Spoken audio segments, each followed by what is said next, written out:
talked about how it was round, so it has no beginning and no end. It's evergreen, just like God is forever, God is constant. That's what gave us hope on our first family, too. Last week was the Christmas tree that pointed us upward to a transcendent and powerful God, and that gave us peace. But today I want to talk about Christmas presents. And the first thought might be, wait, isn't that the problem with Christmas? Well, it's not really the problem with Christmas presents. We do sort of overdo it too much. But what we're going to see is, and this might be sort of the obvious point, Christmas is all about the best present of all. Well, we're going to unpack that a little bit here. So I do want to make a couple points, and the first point I want to make is this. Christmas presents, I mean the presents under the tree, Christmas presents are great, but they bring us temporary joy. Christmas presents bring us temporary joy. Can you remember what you got for Christmas 2 years ago? I really have to rack my brain on that one. I'm not sure I remember. It was important at the time, but I'm not sure I really remember, because that sort of joy is sort of fleeting. In Luke chapter 12, Jesus is speaking to the crowds. And then at verse 13 it says this, someone in the crowd said to him, "Teacher, tell my brother to divide the family inheritance with me." This is in the first century. It sounds like the 21st century. But this is in the first century. What's probably going on here is this is the younger brother of a pair of brothers whose fathers died. And for some reason, the younger brother thinks he should be getting more than what he's getting in the family estate. Jesus wants no part of this. He wants no part of this. So Jesus says, but he said to him, "Friend, who sent me to be judge and arbiter over you?" He doesn't want to deal with these worldly things, but he uses it to make a point. And he said to them, "Take care. Be on your guard against all kinds of greed, for one's life does not consist in the abundance of possessions." So Jesus is basically saying this young man, this is how I take this young man is more interested in his father's money than he is in a relationship with his brother. And that's a sad thing. But again, that's a very 21st century thing too, is it not? So then Jesus told them a parable. The land of a rich man produced abundantly, and he thought to himself, "What should I do, for I have no place to store my crops?" Then he said, "I will do this. I will pull down my barns and build larger ones, and there I will store all my grain and my goods. And I will say to my soul, 'Soul, you have ample goods laid up for many years. Relax, eat and drink and be merry.' But God said to him, 'You fool. This very night your life is being demanded of you. And the things you have prepared, whose will they be? So it is with those who store up treasures for themselves, but are not rich towards God.'" So back a couple of decades ago, there was a saying, and you would sometimes see it on bumper stickers and things like that. And it went like this. It said, "He who dies with the most toys wins." And it always sort of puzzled me, because I thought he who dies with the most toys dies, right? I mean, what's the point, right? So there has to be something more than toys, presents. Because life have to be deeper than that? Because when we die, we just leave it behind. That's the man in the parable. God said, "Tonight, you're coming with me." What's going to happen? All this stuff you spent all this time on. So I asked you a couple minutes ago, do you remember what you had got for Christmas 2 years ago? Do you remember what you got for Christmas last year? Now, a couple of you might remember that. Again, I still have to think a little bit. It's not that I wasn't appreciative. But it's just that was last year's present. Doesn't have the same meaning, does it? Because Christmas presents give us temporary joy. But point number 2, the gift, Jesus, the gift gives us eternal joy. The gift gives us eternal joy. So Mary finds out she's having God's baby, in essence. And so she also hears from the angel, remember that her cousin Elizabeth, who's much older than her, is also having a child. So she goes to visit Elizabeth, and I really like this 41st verse. When Elizabeth heard Mary's greeting, the child leapt in her womb. This is John the Baptist. He's not even born yet. But just being in the presence of Jesus, he has so much joy. He has so much joy. So we're going to go and look at, for a couple minutes, the joy that we can have with Jesus. We're going to look at that Christmas passage from Galatians 4. And if you're like saying, wait, there's no Christmas passage in Galatians 4, but there is.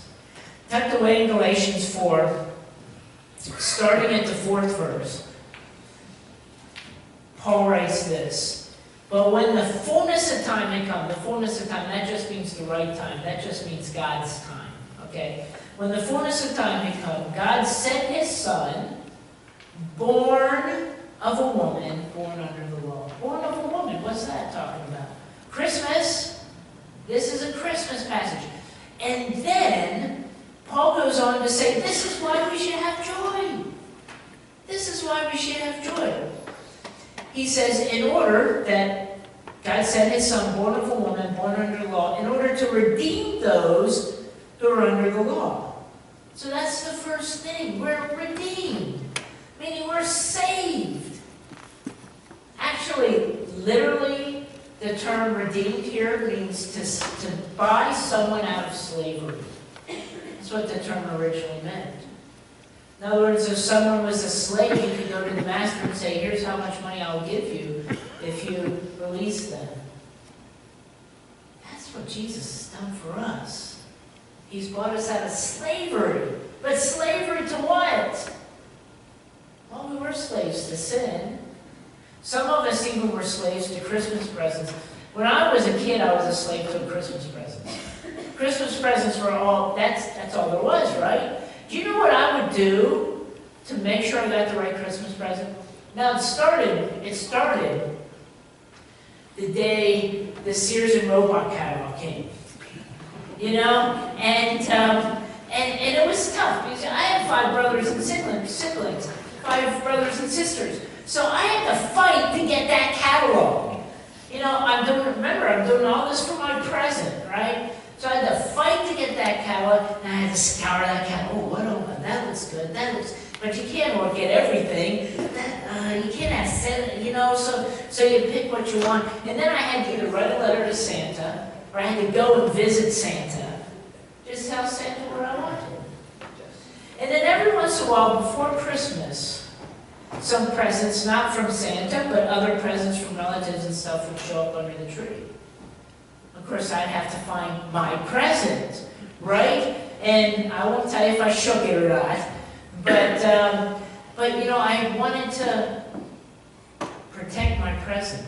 You know, you can't have it too near the edge of the tree. Somebody might kick it, step on it. I have to protect my present and put it in a place where it'll be safe. See, everything I did for a present that I can't even remember what it is now, it's almost like an idol. That's what people do to idols. They do all this work for the idol. And yet God's saying, I've saved you from all that and chasing after all the stuff the world chases after. And I've given you new meaning and new purpose. Everlasting meaning and everlasting purpose that I've given to you. He's redeemed us. He has redeemed us. But he goes on, there's more reason to have joy. In order to redeem those who are under the law, that's verse 5, so that we might receive a adoption as children. And because you are children, God has sent the Spirit of His Son into our hearts, crying, Abba, Father. We're family. We're part of God's family. I'm sorry, that should get you a little bit excited to realize that you're part of His family. And we're all part of the same family. So I say, I love God's family, I really do. And so we're all part of this family. We've been given a new family. And the third reason we have joy, he says in verse 7, so you are no longer a slave, but a child. That goes on the first two parts. We're redeemed, so we're not a slave, but we're a child. And if a child, then also an heir through God. An heir of what? The kingdom of God. It's ours. It's ours. The kingdom of God is ours. So I remember back in 2003, Carol and I took our kids to England. And we spent a few days in London. And one day we went to the Tower of London. And as I remember it, the Tower of London, not in the main building you see that they call the Keep, but in a separate building were the crown jewels. Queen Elizabeth's crown, her scepter, all those kinds of things. And we got to see those, and it's like, obviously very high security, to see the crown jewels. And as I remember, there were a couple other displays, and you turned, and then you went to this room, and the crown jewels were in the middle. They were raised up. In fact, you had to walk up a little platform to go see them. And they had security. The security kept saying the same thing. Don't touch. Don't touch. No pictures. No pictures. I didn't understand. No pictures? But no pictures. No pictures. And there was a young girl there, probably like college age. She took a picture. And they pulled her out of line so fast. I think they just basically escorted her out of the thing. So I'm thinking about this. I'm thinking, now what if Prince Charles, Prince Charles is Queen Elizabeth's son. What if he came in? Can he touch the crown jewels? Probably. He's the heir, right? They belong to him. He's the heir. So I wonder, so I was thinking, if God has a crown, do you get to play with God's crown? We're His heir, We get all those treasures of heaven. They're ours. They're yours. Yes, we get all that.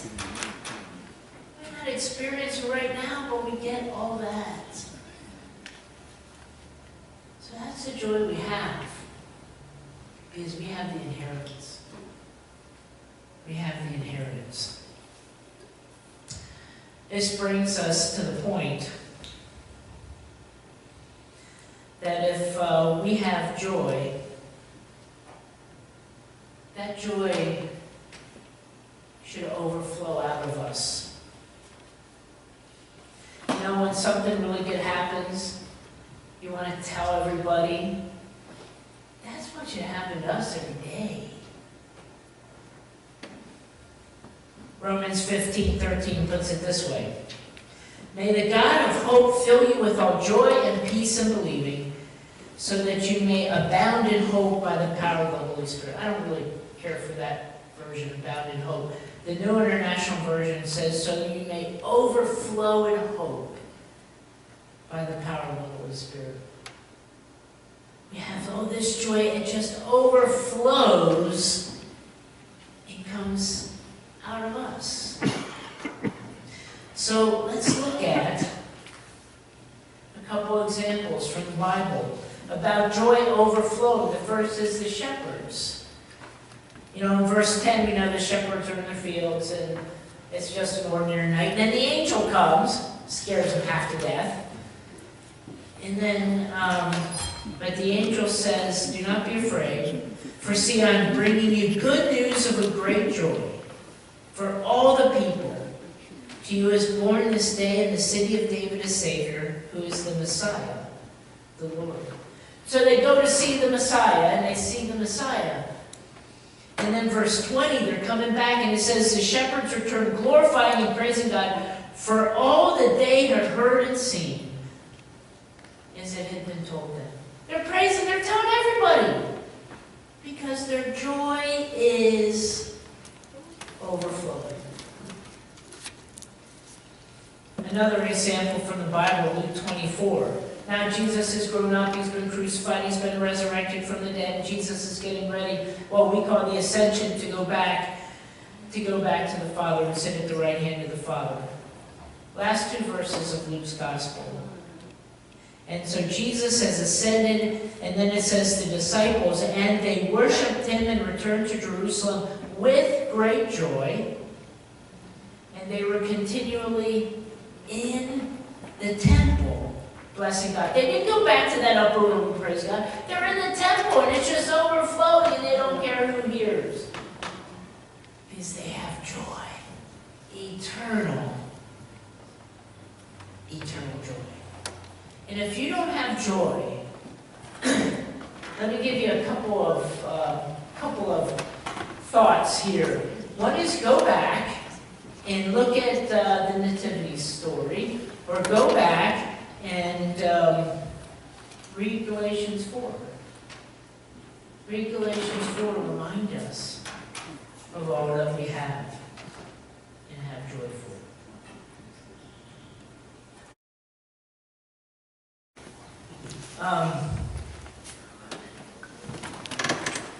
So we're almost done. So I just wanted to finish and mention this time of the year, Santa actually, because Santa really is a good example for us. Santa is jolly. Santa, in his joy, what does he do? He gives, which is exactly what we're called to do. Exactly what we're called to do. So let's keep that. But I did want to talk to you about the real Santa Claus, the real Saint Nicholas. Saint Nicholas certainly is a real person. He lived in present-day Turkey in the 300s, and he was the Bishop of Myra there in Turkey. He lost his parents when he was very young, and it was very difficult for him. But in Jesus, he found joy and hope and peace. So much joy that this is how the story goes. The story says that within St. Nicholas's, within his area, there was a poor man who had 3 daughters. And he couldn't get any of his 3 daughters married, because back then you had to pay the groom, basically, or pay the groom's family to take the daughter, but he didn't have money. So St. Nicholas, realizing this, snuck to the house one night and dropped a bag of money through his window. And the second night, he did it the second time. That would be the dowry for the second daughter. The third night, the father now began to wonder, and he stands watching. He catches St. Nicholas, and he says, "Thank you, thank you." And therein is the beginning of St. Nicholas, of Santa, and should be our example as well, of joy that comes out of us. Joy that comes out of us and overflows, so that we can be those who give.